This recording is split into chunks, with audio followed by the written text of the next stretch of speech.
অবশেষে অনেক সাহস সঞ্চয় করে শালু একটি সিদ্ধান্ত নিল এবং সমুদ্রের জলে ঝাঁপ দিল।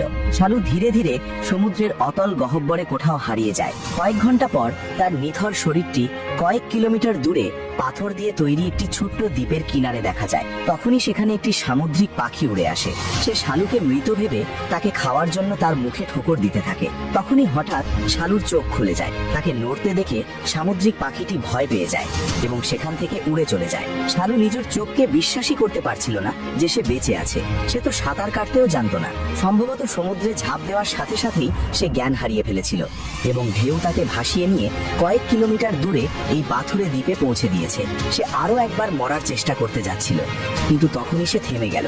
তখন তার মনে একটি কথা এলো, সম্ভবত ভগবানও চান না যে সে মারা যাক। এমনিতেও এটি পাথর দিয়ে তৈরি একটি ছোট্ট দ্বীপ ছিল, যা বেশিরভাগ সময় মেঘে ঢাকা থাকতো। এখানে মানুষের আসা যাওয়া ছিল প্রায় শূন্যের কোঠায়, এমনকি পুলিশও তাকে খুঁজে পাবে না। শালু ভাবলো, কেননা কয়েকদিন বাইরের দুনিয়া থেকে দূরে এখানেই কাটিয়ে দেওয়া যাক। এই ভেবে সে অবশেষে মরার ইচ্ছা ত্যাগ করলো।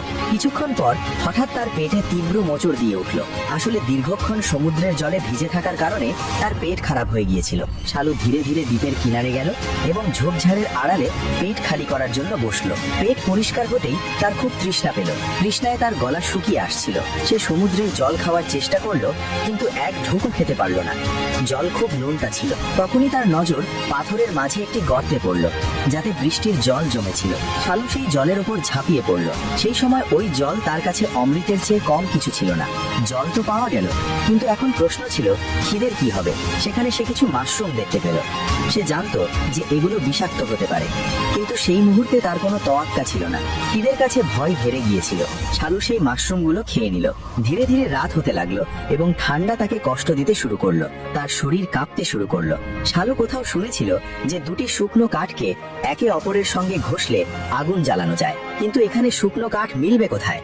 এটি এমন এক জায়গা যেখানে দিনরাত বৃষ্টি হতে থাকে। কিছুক্ষণ পর সে একটি গাছের নিচে কিছু শুকনো কাঠ পেয়েই গেল, যা বৃষ্টির হাত থেকে বেঁচে গিয়েছিল। এখন শালু দুটি শুকনো কাঠকে একে অপরের সঙ্গে ঘষতে শুরু করলো। কয়েক ঘন্টার কঠোর পরিশ্রমের পর অবশেষে সে আগুন জ্বালাতে সক্ষম হলো। আগুন থেকে সে কিছুটা উষ্ণতা অনুভব করলো, কিন্তু সেই প্রাণঘাতী ঠান্ডার সামনে এই উষ্ণতা বেশিক্ষণ টিকলো না। ঠান্ডার কারণে শালু অচেতন হয়ে গেল। বন্ধুরা, গল্পের পর